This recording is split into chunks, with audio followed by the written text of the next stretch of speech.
Spread love, spread love, spread love. This is Spread Love, episode 2. And today I have the pleasure of being here with Chef Keesha. Thank you for inviting me on. So I'm excited for our little chat today. Yes. It's funny because we've known each other for a hot minute, but not really. It's funny how social media keeps people together. That's what I'll probably say. It's like we got introduced through a mutual friend, Right. and then we just kind of kept following each other on social media through various platforms, and then literally at a Black Podcasters event, I saw you looking from afar. Yeah. I'm on the phone yapping away, and I see this gentleman looking at me. I'm like, I know him. Yep. Yeah, I was talking to the DJ, and you walked by, and I'm like, "Oh, I know that Chef Keesha right there." DJ, I'll be right back. And as soon as you got off the phone, you're like, "You're Cherry More Butters." It's like, "Yes, that's me. Yes." Classic social media. Everybody can find their real name. Right, exactly. It's like, who? JD? Oh, whatever, man. Cherry More Butters. No, you're Cherry More Butters. Right. That's you. That's you. Right. And so Spread Love is about getting more information to people about self-care and self-love, and hence the name Spread Love. And so the idea is that we speak to different experts, highlight different experts, and allow them to share some of their story, some of their knowledge, and spread that to others. And so let's get started. So the first question is, how long have you been a chef? Because I know this is not your first career, and on Chopped, you mentioned it as well. I know. Let's see. Now I had to actually look back. I graduated from culinary school. I went to the Natural Gourmet Institute. Graduated in 2010. So I was like, oh my God, I've been doing this for 13 years now. So I'm not going to, everybody can just do their own calculations how old I am. So I'm in my 40s. So I changed careers when I hit 30. So I didn't call myself a chef until maybe 4 years into my culinary ventures. It's like, say, being like a doctor. You can, graduate from school, but, you got to get, you have to practice, and you got to get burned a little bit in industry. And so more people call me a chef before I actually acknowledge myself as a chef. Got you. Okay. And so let me ask, what does cooking or being in the kitchen do for you? Besides make me some money? Right. That's what it boils down to. If I'm in the kitchen, it's like work for me now.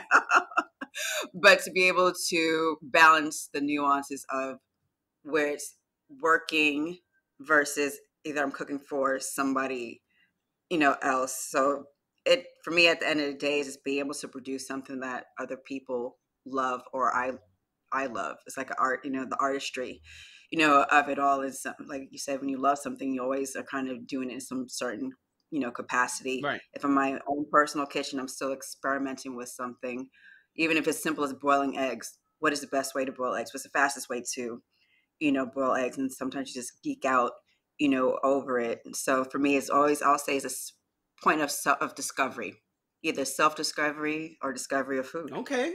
I dig that. And now, I was looking through your socials, and you got a lot of like plant-based stuff up there. Do you follow a plant-based diet or no?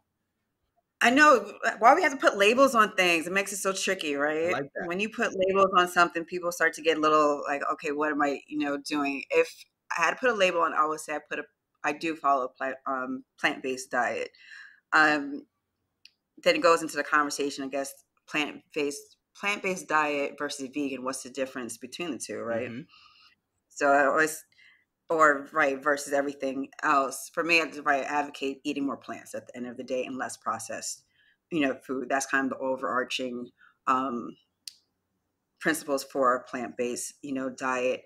Because I can also eat a little bit of meat and everything else. I'm not going to give it, up in its entirety. And plus my body reacts, it's fine with that diet, and not for any moral beliefs about, killing animals. Where vegans, strictly, meat, nothing that deals with, animals. Right. So right? Then you can go to other, dietary forms. But yeah, I do eat my vegetables and love playing with grains and things like that. Okay. Yeah, I asked because, and it's funny you said that about the plant-based thing because I say the same thing. Like, if you're going by the definitions, I'd technically be a vegetarian. But I say plant-based Hmm. because the whole idea is to be eating more plants. And so, do Right. I only eat a raw diet? No. Do I never eat meat? No.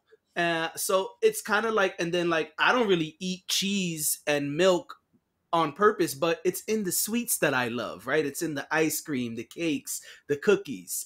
And so I say the same thing pretty much. I always tell people, I think we should be focused less on the titles and more on what we're putting in our body, Mhm. right? And so even if you eat Exactly. meat every day, I don't knock your hustle, but I do encourage people, you should probably try to get more fruits and vegetables in your life.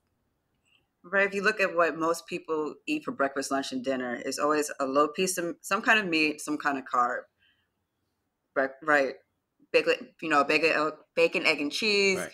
Lunch is a turkey sandwich. Dinner is probably something, right? Some kind of meat with a side of rice and maybe a little bit of a Right. vegetable.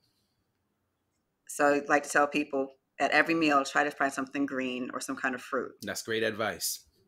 Great advice. So let me ask, and it's kind of along those same lines, what do you think people definitely should or should not be eating? Definitely eat more grains Okay. besides rice. I Besides mean, rice, we right? talk about, like culture wise, come on, that's a we're born to rice and beans and everything else. Yeah. But try to eat more vegetables. Like it sounds so far fetched, but I still see people who don't eat a lot of vegetables, Mhm. and just be more diverse in vegetables that you do eat. You can have a challenge and say, hey, how many vegetables do you know off the top of your head? Mm, that's a good one. And just kind of just be a little bit more adventurous. And if you need somebody to help you, I'm here. There you go. All right. So something you mentioned in the beginning about when you're in the kitchen, your focus, right? So my question is, when you're in the kitchen, are you thinking about health or is it more about what you're craving or more about the flavor profiles? I'm not gonna lie, it's about my cravings. Okay. I'm not one of those like the super healthy people who are like, okay, I gotta eat, do the macros and everything else. But for the most part, what I keep in my pantry is healthy Okay. to my standards, and it's just kind of using that and playing to whatever cravings I may have. Okay. Listen, nothing wrong with that. And then I see that you're doing, like I've seen on your socials, and of course, even when we saw each other, you do different things involved with the culinary arts. I see one of the things that you're doing is teaching. What made you want to teach others? It definitely had an upkick during COVID, and I wanted to connect more with, because due to COVID, I couldn't really see a lot of people face to face. So how does a personal chef cook for right? I couldn't cook for Right. anybody. So doing more Zoom classes was a way for me to help other people cook for themselves. Because during COVID, we were trapped in our Right. houses, and a lot of people don't know, or say more curious on what can they cook. And the fact that you're not cooking, you may not be used to cooking for yourself every single day, and how to do it in an effective manner, started from that. It's kind of just teaching people how to fend for themselves and just building community around that. When you're cooking with other people, even through, virtually, you still build a community. And it's great to see people that, through the classes, have connected beyond that. Nice. No, that's a great thing. That's a great thing. But I also know every chef is not interested in that, right? And so that's what No, made no, me you ask. realize it's because it comes to a point where being a chef, sometimes you have that personal flex moment. This is what I can do. This is what I can do. This is what I can create. It's sometimes about in a certain point, it's about self. And when you're teaching somebody, it's what I can get you to do. Mm, I want you to feel proud of what you can do, not feel frustrated because you're chopping this, you're making sauces, and you're like, I can't do this. I can't keep up with right. you. And it's not a pleasurable experience. So it's for me to make it a pleasurable experience for you and understanding where the mass is at, culinary wise. And you want at the end, you want your own personal Instagram moment. This is what I made, Right. and not to make it overcomplicated. things like if you can learn one or two things from this hour that we spent with each other, it's great. I agree. Totally agree. Let me ask, do you consider yourself a self-care expert? I love that question. I'm like, ooh, am I a self? Can I put that on my resume? I would say yes. I came to the point like, actually, I am self-care, self-love. You have to be at a point where you have to be accepting of yourself. But it was interesting. I was watching something on Hulu, and they were actually talking about self-care and how it's perceived. When you say self-care, what's the first thing that probably comes to your mind? It's the massages, right? The luxury Right. of it all. But it can be certain simplistic things like cooking for yourself, making sure I'm drinking enough, water. Right. Well, yeah, it could be a self-care, self-love, you know, expert, but then realizing there's a difference between, the two. Okay, we'll get to that in a moment. Uh-oh, we can get into We'll it. get to that in a minute. So that's the next question, right? How does being a culinary expert translate to self-care and self-love? Right, because with food is a component of self-care. What you nourish yourself, what you put into your body is self-care. And at times, as an individual, if you're cooking for yourself or for your family, you may not take that time to say, what does my body need? And it's more of a survival tactic. Like, let me pick something up from around the corner. Let me go get my Uber Eats on. And you're filling yourself up with food, but nothing that's really nourishing you. Keep doing this over time. You're going to wonder why you're sluggish, or your brain is foggy, or if you have certain dietary, restrictions.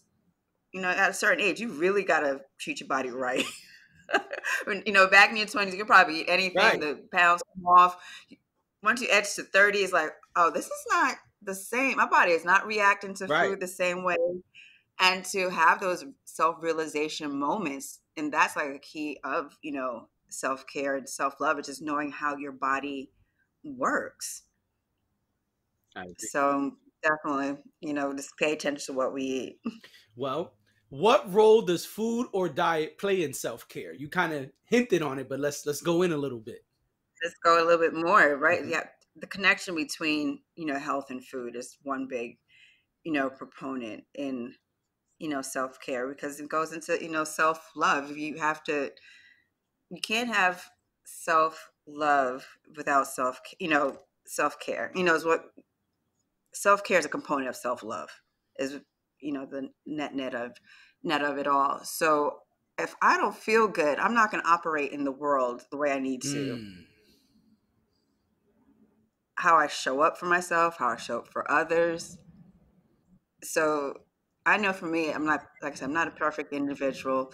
I'd rather cook for others than cook for myself. Okay. So everybody else is like, they're eating great. I'll go home, eat my little peanut butter jelly sandwich. Oh, okay. Listen, nothing wrong with a little peanut butter and jelly now. I grill it nicely. You put all the good, the top preserves, right, in it. But I have to put that little moment where, Keisha, you need to take care of yourself. Absolutely. So even before that, I was like, wait, hold on. I'm going to make myself a smoothie. There you go. Treat myself. Get that 2 seconds out and just make a smoothie. Because if not, I can just live off my little cup of coffee, right, and just keep going. So it's just really taking those moments, food-wise or anything else in your life, to say, have this moment. What am I doing for myself to make sure I'm the best version of me? That's a great question. So, and then right when you go into the kitchen, just think about when you're food shopping, is this nourishing yourself? And I think if you can come with that lens when it comes to food, what are you doing to nourish yourself? You may start to have a shift in what you pick up to eat. Right. Yeah. Because now you start walking down those aisles like, oh, is this good for me? Is that good for me? I don't know. Right. Maybe not buy all, 5 packs of cookies. Maybe just 1 pack. 5 packs of cookies is wild. The cookies, so you got to do, this is that balance of why you're doing what you're doing. And it's a lot of it's self-awareness. And it takes time. Like, you can talk about emotional emotional eating. You Yes. know, why you sometimes crave what you crave. And there's different mechanisms that you can do. Like you're craving some chocolate or you're craving salt. Like what is really going on? And you may actually need to feed yourself with something else besides the chocolate. Right. That's a great point. I totally agree with you on that one. Do you think that the way someone eats is reflective of their self-care routine? Oh, that's so. Man, it's right. Like 'cause I like to eat burgers and hot dogs and all this some crazy stuff. It's not that I don't love myself.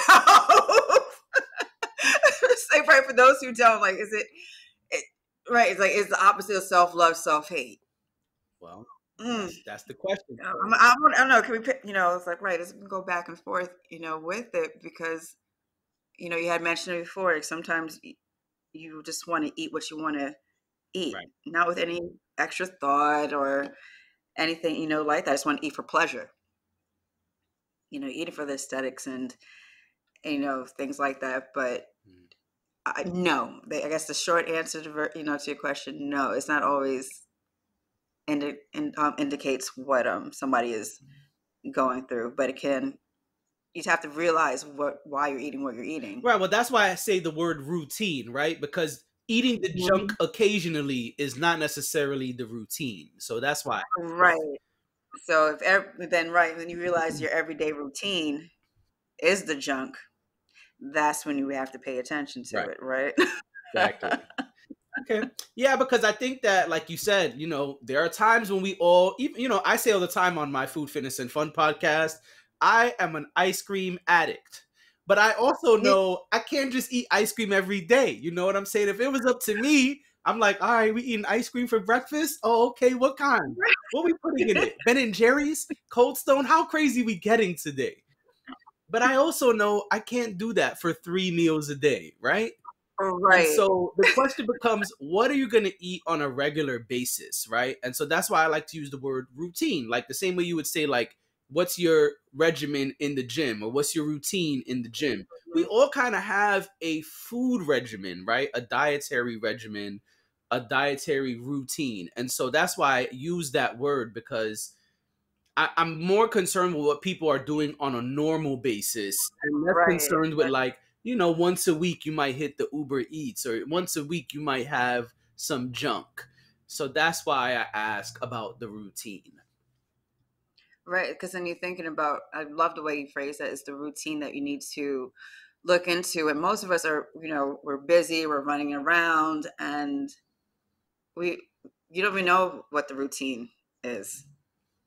And things might sometimes just come from there and just kind of planning at what time makes sense to you. I think as society, we kind of dictate things for other people. What may work for you may not work for me. Like my quiet day may be a Wednesday, and that may be the day in that moment where I think about, what does my next week look like? And how can I arm myself?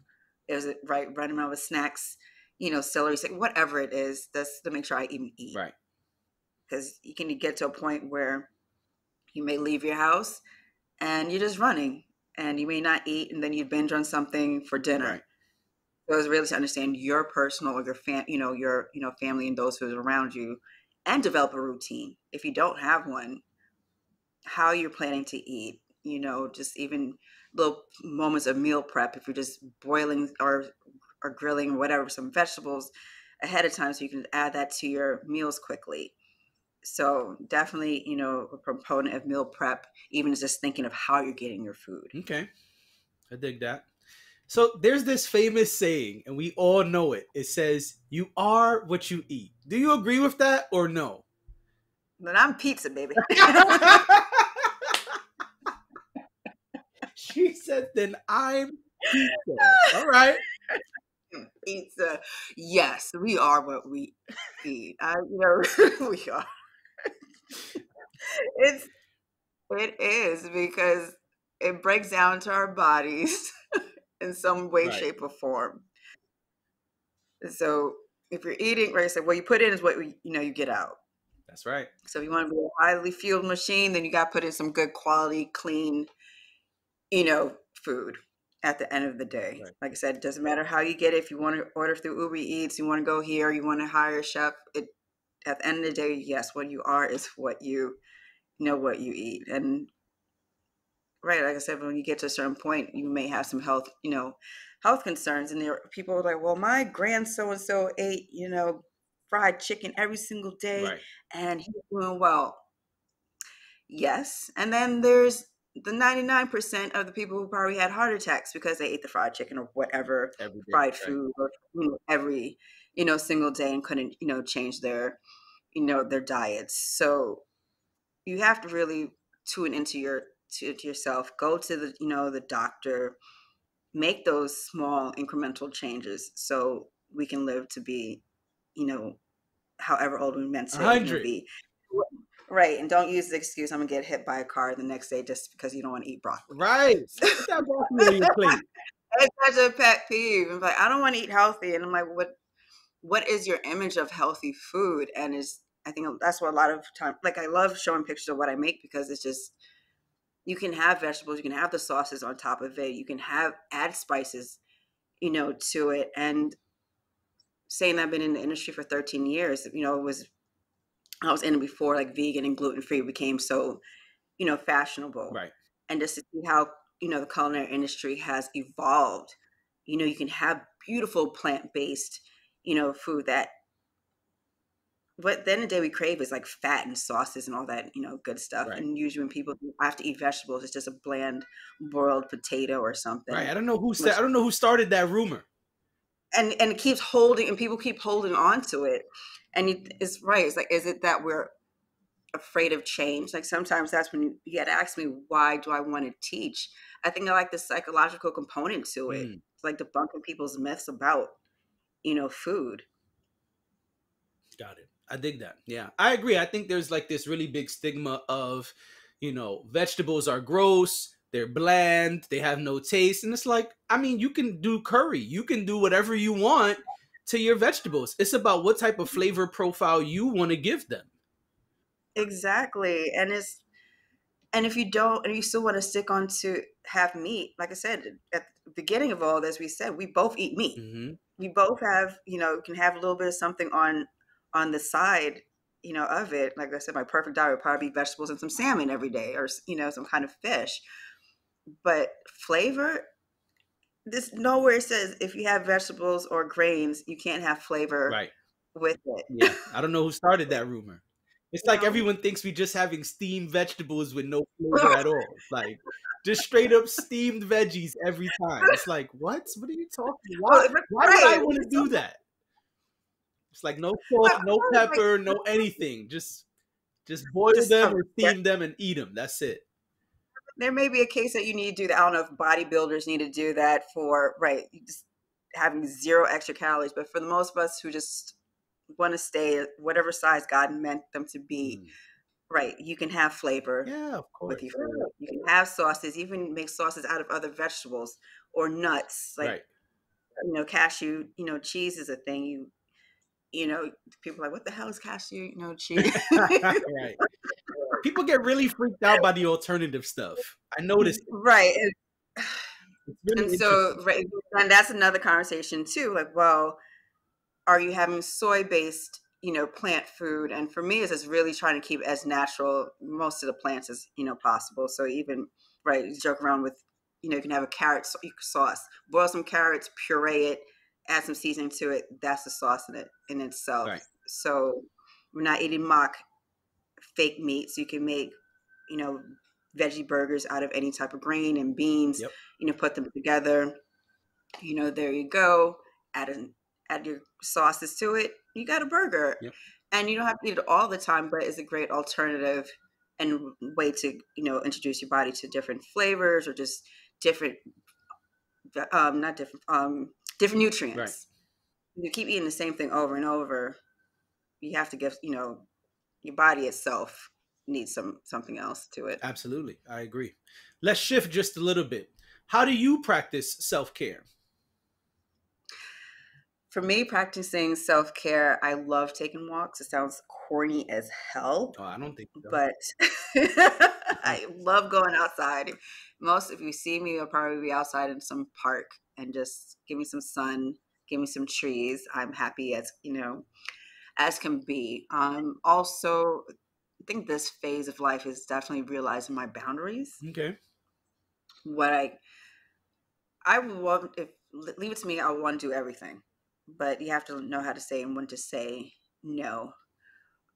So that's definitely like two different ways of practicing, self care. Not talking about the massages or the trips and Right. The extravagant partying, things. all the extravagancies, but just really being in tune with yourself, or just even stretching, moving your body, not sitting at the computer for 12 semi hours, or calling somebody that makes you Right. happy and just checking up on people. Those are great examples. I don't think walking is corny. I think being in nature is great. I think that today we do way less of it than we should. Today we're Mhm. all inside all the time, like you said, spending 12 hours on the computer, and we are like, "What's outside? No, I don't want to go out there. Let's order the food. Let's order the food and stay in even longer. Why walk somewhere? Let's just call Keisha on video chat, man. I don't even want to go to her crib. It's too far." And so yes, Like I said, it all comes to us. Like you, what right, work? right. No. So I think that's a great example. Yeah, and I think even in fitness, there are ways to use outside to kind of enhance your time working out. Like, when I jog, I sometimes have to jog on a treadmill, right? And that's fine, but I hate it. I much rather be outside, even if I'm just like running the streets and not a track or some fly ass park. It's just like there's sun, there's wind, there's scenery on the treadmill. It's just treadmill, like Tread. just treadmill for whatever amount of time. It's just treadmill and numbers, and that's it. well, at least you have it as a routine. I know I need to get my fitness routine, down, and probably make it the first thing I do. Because I'm like one of those people. Oh, I'll do it during, the afternoon, You or know, I'll do it in the that's the evening. hardest part. Day two, day three. Ugh. To me, I think that's the hardest part is time management, because it's easy to say, "Oh, I'll go at 8 o'clock tonight. I'll go at 7 after dinner with Keisha." But then life happens, and now you're like, "Oh man, it's 9:15. I never went to the gym. I was supposed to go at 8. Oh, me and Keisha actually got drinks after dinner, and now I can't even go to the gym." So So it's making it a priority and sticking, that's where I to it. struggle. I struggle with that. Being honest, and I say that on the Food, Fitness, and Fun podcast often. I struggle with consistency because it's just hard for me to get there. And I realize, like you're saying, it's easier when you get it done first thing in the day.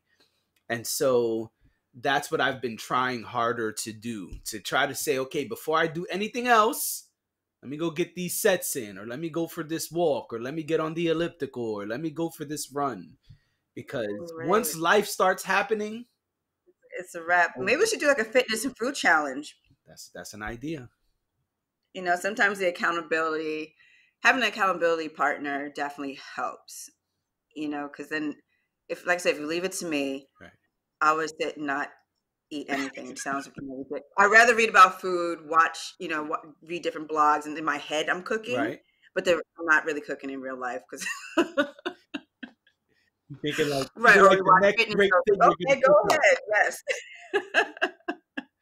I hear that. So probably that's the thing. Find yourself an accountability partner, either food wise or, fitness wise. I dig that. So this is a question I like to ask everyone. What happens when we don't love ourselves? When we don't love ourselves, I would say you make poor choices. Okay.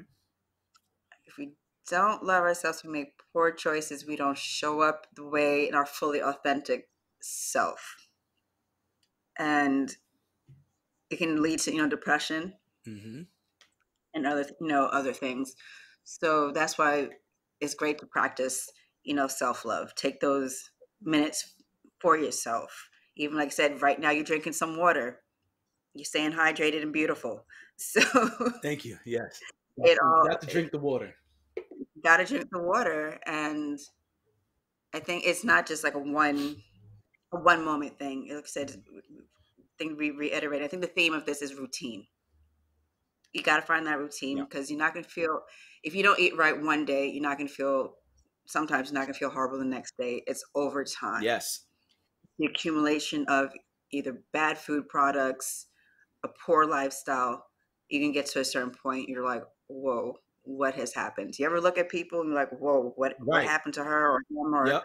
you know? So we don't want to be that person that people are looking like, oh, what happened to them? We're like, oh, we want to be like you. Right. Look at their skin, look at the, you know, just, or they radiate, you know, happiness and, you know, being, you know, bountiful. And everything we've been saying is like, doesn't cost us money. You know, I think another stigma that comes with healthy eating is the price. Right. I mean, overall, yes, we can talk about the price of food has gone up entirely. Yeah.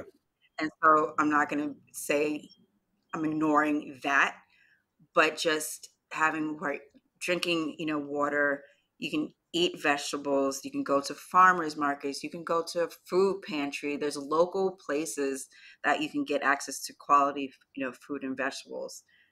You know, if you really want to live a healthier, you know, lifestyle, I think we just keep putting barriers sometimes around, you know, around us, so it prevents us to do better. Yeah, I agree. I think there are a lot of stigmas, and I think today, and you know, I've said this on other places too, but I think today social media and the phones play a big part in not loving ourselves, right?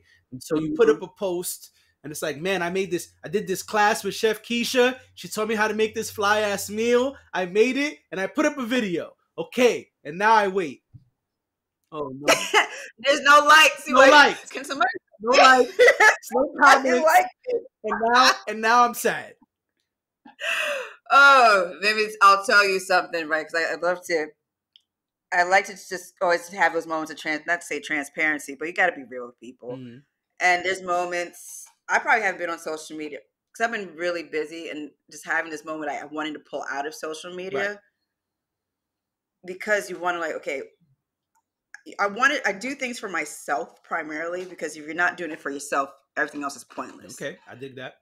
You know, I've been cooking, I've been living my life, but I haven't posted on social media. Partly because, right, like, what is going on here? Is anybody actually seeing this?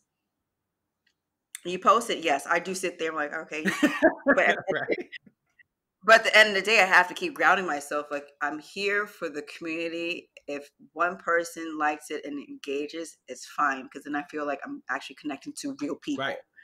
If 1,000 people who I don't know or wouldn't give me a kidney at the end of the day like it, then so, you know, that's not, I like to connect. Right. Like, and it's hard because social media is so measured by metrics. Yep. Like, oh, this person has a million views or a million, followers. But at the end of the day, if I'm not making change or having any kind of impact, really what's the point? So sometimes you got to take those moments, like, okay, how am I serving others? How am I serving myself? Yes. And social media will eat you up if you're not grounded within yourself. Yeah, I think today it plays a huge part. I think today it plays a huge part because at this point, we're so addicted to that dopamine rush that we get when there's a like, or when we see our friend, oh, look at Chef Keesha's fly ash meal she just posted. That's my friend, double tap. But when you don't see that, you're like, man, but I've been scrolling for 20 minutes. I haven't seen Keesha's profile. Why isn't it popping up? I'm stressed. I think today, you're like, what is going on here? But right, the algorithm is constantly changing. But you really got to for me, it's like really just what can I do for others, and vice versa. It's really community building. But that dopamine rush is real, though. Yeah, I'm not gonna lie. Sometimes you're like, okay, I'm not high right now, right? Or what is like? There's so many people saying the same thing, and like, what are you saying it because you really believe it, or are you just saying it because you want that like? Is this truly what you believe? Right. Where's the originality? Right. The authenticity. Mm-hmm. Yeah, I think there's a big lack of authenticity, or people just copying. each other. You have that moment like, okay, who am I? Just making sure, like, Right. do I know who I am in this world? And right, social media, just looking at people, you're like, okay, are you doing that just for the like? Is that who you really are? If I act silly, because I am a silly person. Right. Like, I have my serious moments. Yes, please take me seriously. But if not, I'm just joking around. So if I do a dance, it's just because I just feel like dancing. Right. And there's nothing wrong with that. Balance is key. Yeah, balance is key, but to know when some people are you just doing this for the likes. Right. And hopefully we get through this phase. But social media has definitely, it has helped. I mean, it's like the pros and cons of social media. It has helped most of us get our word and our messages, out there. Being of a generation where we Absolutely. didn't was right before when I started my company, was just right there at the beginning, like Facebook. And most people will say they never knew I knew how to cook. So now social media, like, yeah, I can, stir the pot a little bit. I can do some things. Right. You keep people up to date with what you're doing, and it's just how you plan to use social media. So use it for for what it can be, and not try to be sucked, into it. And you talk, I guess, right, the theme of everything is self-love. Yep. And sometimes looking at social media can have you self-hating, self-loathing, and not being accepting or loving yourself, because you're always because what it is, you're looking at other people. You're not on social media looking at your own stuff. I mean, you get looking, oh, look, this person went on vacation. Right. Oh, this person was size, 2, or, oh, this person's meal, this person did that. But either if you're a way to sometimes look at it, if something is triggering you, is either something that you actually want for yourself, or if you're really not feeling good about it, just delete the person. Right. It's easy to unfollow. Right. Unfollow it. Just fill yourself up with things that give you joy. Right. At the end of the day, if something is like, I hate this thing. So yeah, if you have to delete me, delete me. I don't think they're gonna delete you. Oh, please don't delete me though. But hopefully, right.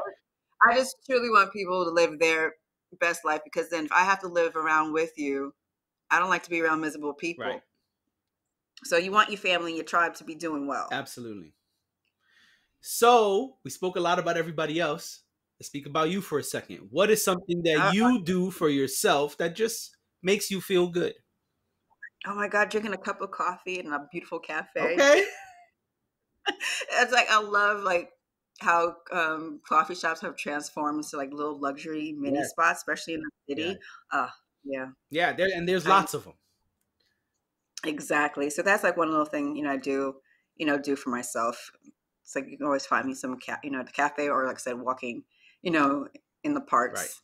Is I can walk, but you mentioned running. It's not my thing. Oh, listen, everybody's got their thing. I don't know what it is. I can walk from here to whatever. Ask me to run down the block. I'm like, yeah, that's kind of, you sure? Right. Yeah, it's funny because, we talk about, Food, Fitness, and Fun is a podcast I do regularly. On there, one of the things we constantly say is you have to find the thing that you like, whatever that is, and it could be a Zumba class, right? You mentioned you like dancing. Then maybe running is not your thing. Maybe going to dance classes is your thing, right? There's a lot of different things today online, in person, that you're able to do. That's not just running, biking, swimming, right? Those are like the 3 go-tos. There's plenty of other things today in 2023 that we can do either in person or online. Some people like the Soul Cycle classes. You go and they're there with the bike. Come on, y'all, push it. Come on, 2 more miles. And you're like, okay, yeah, 2 more miles. Okay. And so everyone has their thing. You got to find your thing. Like for me, it's about self-experimentation, right? And so I'm not a runner. I actually started running last fall because I wanted to try to see, could I run a marathon? That was the same reason why I wanted to do a triathlon, the biking, the running, and the swimming.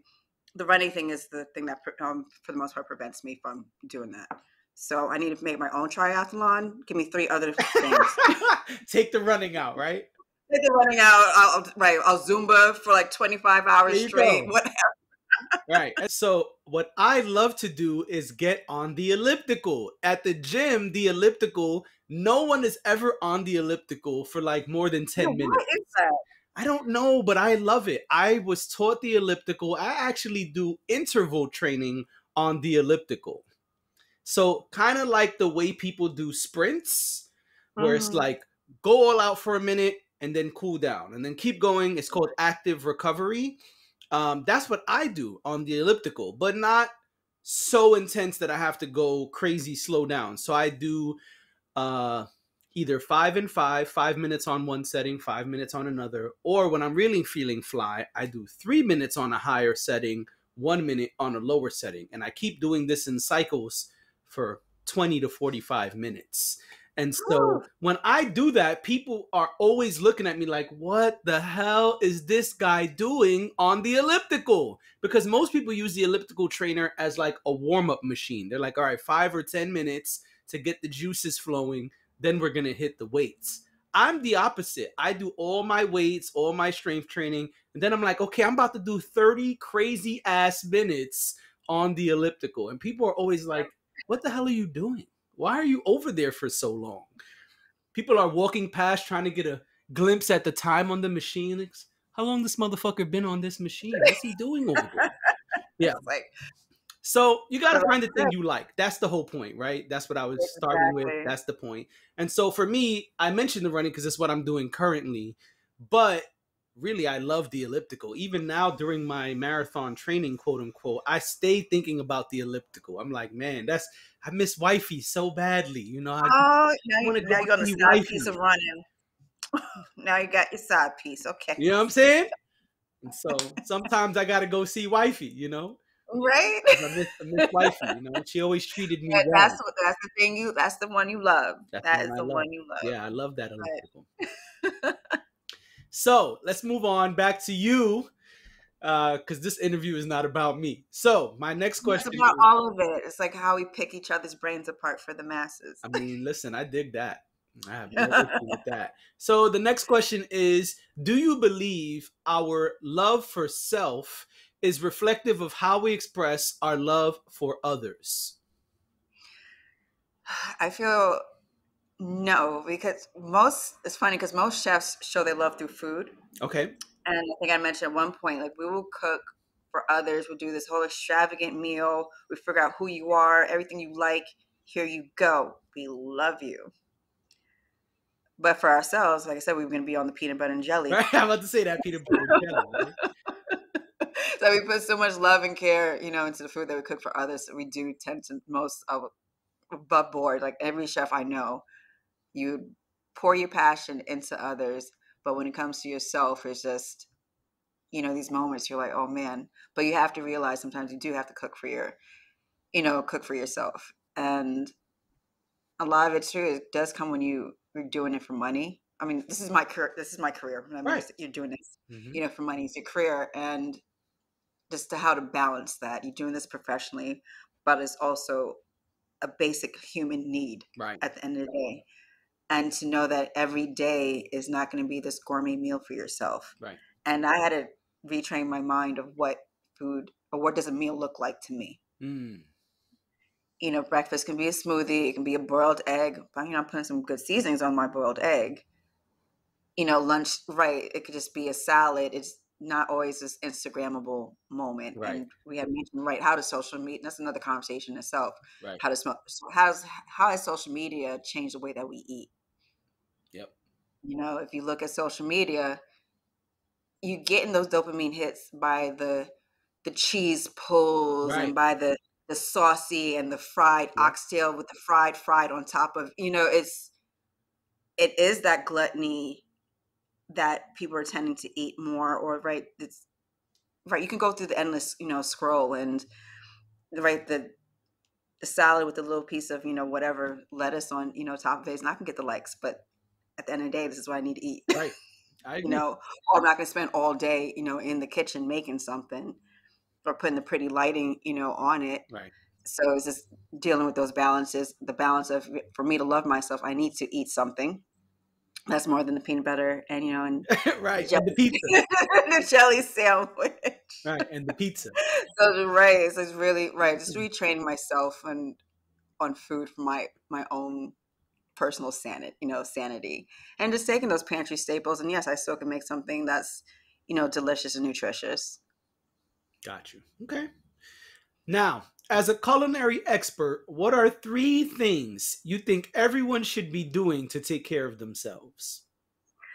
I would say 1, go to the doctor. Okay. 2, after you go to the doctor, figure out what you probably should and shouldn't be eating from that visit. Okay.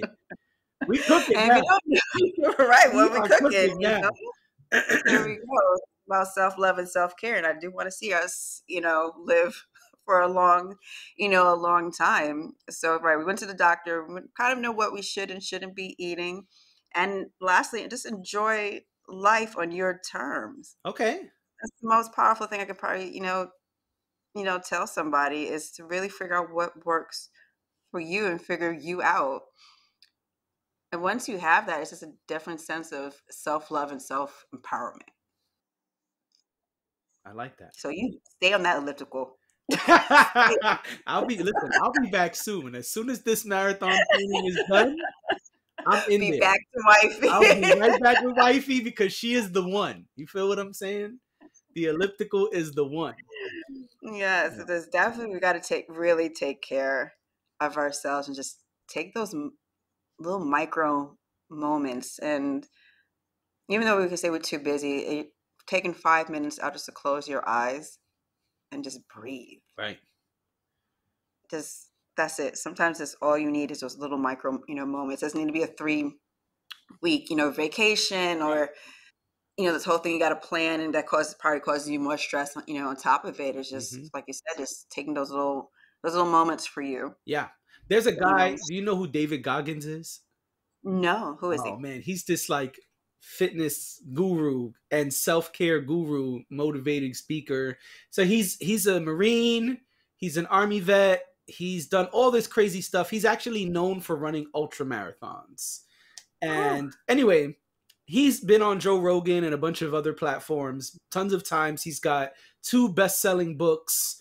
And anyway, I asked because in this one interview, Joe Rogan asked him, like, doing all of this stuff, you don't ever feel like you need a break or a vacation? He said, I take a lot of breaks and vacations. Yeah, just don't look at it the way I do. mm-hmm. And so Joe Rogan asked him, what does that mean? He said, okay, I'll give you an example. When I take a shower, that's a vacation. He said a lot of people go in the shower and they're thinking about their day, all of the things they need to do. He said, not me. I'm in the shower. I'm just in the shower. I'm not thinking about shit else. I'm just enjoying this moment to myself in the shower.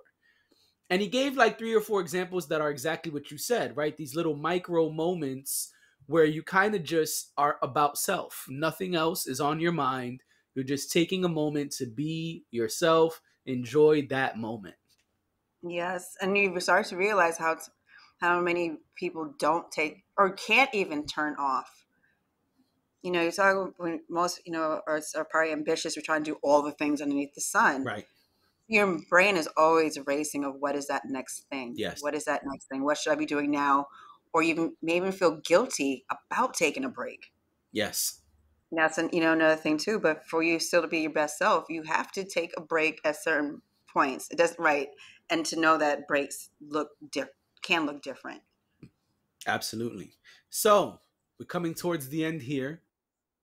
No. What is self-love?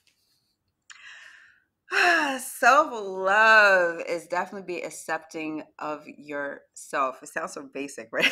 I don't think there's a right or wrong answer here. Right. There's no right or wrong answer when you just look at it. It's just different, I would say different pillars to love. And it's like self-discovery, knowing, things about yourself, or just then also like the stuff that you tell yourself, the mental, aspect That's to it, self-talk. the self-talk part, because trust me, me and Keesha, the other side of it, we go at it sometimes. Right. Like, no, you're not doing enough. You're not good enough. I'm like, nope, hold on. Take the self-talk out of it.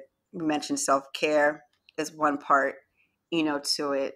also how to deal with stress.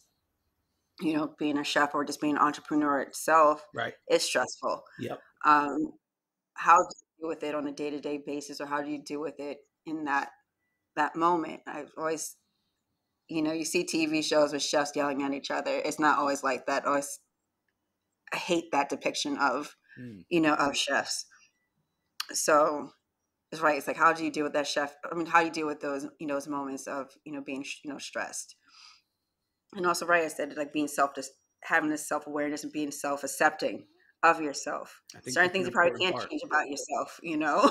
just just accept it Yeah. and just know that we all have these things that we may love or hate, you know, about ourselves. And then probably lastly is like setting boundaries. Mm. And that's, you know, for self-preservation. You can't be everything to everyone all the time. That's right. You know, if you want your best work to shine, you have to just know your limitations of what you can and can't do and ask for help. I like those. So yeah, Yeah. definitely all that self-love and like I said, eating well.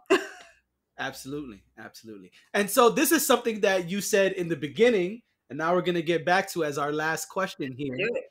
Is self-love self-care? Definitely it's self-love, self-care. I would say self-love is the bigger part of it, and self-care fuels self-love. Okay. How? Because right, how you for self-love, you have to have self right because you're caring for yourself and it fuels into yourself. So you making time for yourself, you're eating, you know, right, and then all comes into how you view, you know, yourself at the end. Okay. So you think Because that the self-care builds it's a more self-love? yeah, Okay. I dig that. so I because dig you that. can probably, you know, have all the self-care and all the massages you want, but do you still love yourself? Right? And if, I mean, Keesha, love a massage. Let me tell y'all. Keesha making massages about 7 times in this interview. right? So massages and vacations, you can do all the you know, the superficial self, you know, care stuff, but sometimes are you doing the actual work Right. to yourself? That will help you love yourself. So when you really think about it, it's like you have to really go within yourself to love yourself. Right. Because people can say, "Oh, I'm, you know, having all these self, you know, care moments," but it's just it could be a temporary bandage for other things. You know, mental wellness. You know, right? Are you eating right? All those things. You know, all the things. So it's really trying to take those deeper conversations with yourself. Okay. I dig that. I dig that. And don't forget the Yeah, that was massages. right. Don't massages. I'm not saying you can't have massage. You know what? We're gonna have like massage envy like sponsor. Self love and self care, and I think really what I loved about this conversation is truly trying to dissect the intersecting. You know, just looking at the difference between self love and self care, because I think we use it interchangeably, We but do. there are different you know nuances, you know, to the both. But however you decide to use it, I think it's just knowing that it doesn't always have to look the same for everybody. Doesn't have to look like what's on social media. Right. Just knowing what fuels you, Right. and on the basic level, you have to take care of you, food wise. Yep. You know, because that rolls into things as we're gonna drink this water, right? Make Right. sure we keep drinking. You got to keep drinking the water. Yeah, and I totally agree because we can't have the same self-care and self-love needs because we're all individuals. And so what you Right. need might be different, right? Like you mentioned the walks and the massages we're making fun of. For me, it may not be those things. For someone watching and listening, they may say, all the things y'all listed, I don't need any of those things. I have my own set of things. And so, Mm-hmm. yeah, I agree. I think that there tends to be a conversation of what things look like, and we kind of have these templates that society has built, like the massages we're making fun of, like the 3-week vacation you mentioned. But that's not necessarily what it has to be. Could be something Right. simple as a long shower, right? Or like you said, a walk in the park. And I think that we have these kind of societal templates that are really fueled by industry and less Mm-hmm. about caring about yourself. Very well said. Like I said, it's like little. You have to try these things, see if it works for you, and then you, like you said, you just realize the elliptical machine is your wife, and Right. having, there's nothing wrong with me eating boiled eggs and oatmeal in the morning. Right. That's gonna be the best. Exactly. That's my routine. It keeps me nourished, and I keep going. That's right. That's right. All right. Well, that's the end of our questions. Thank you for making time. Thank you for being here. Tell everybody where they can follow you.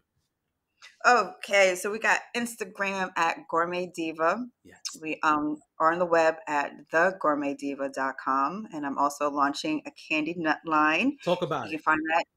Yes, and it's kind of, it was cool that we're actually doing this because the backdrop is about about self-love and acceptance. Through so living loud is basically living your authentic, self. So yeah, the nuts are inspired by different travels around the world, and just you travel through yourself. That's right. And I tried them. They're tasty. Yeah. Yeah. So I can't wait. So you can start to see you can see a lot more movement on that front this year. Sweet. And does that have a Instagram and TikTok or not yet? Let's see. On Instagram is live.loud.foods. And that's on Insta. And then TikTok, I'm experimenting with it. So that's Live Loud Foods. Okay. On TikTok. Sweet. All right. There you go. Y'all go follow Chef Keesha. Show her some love. Thank you so much. You're welcome.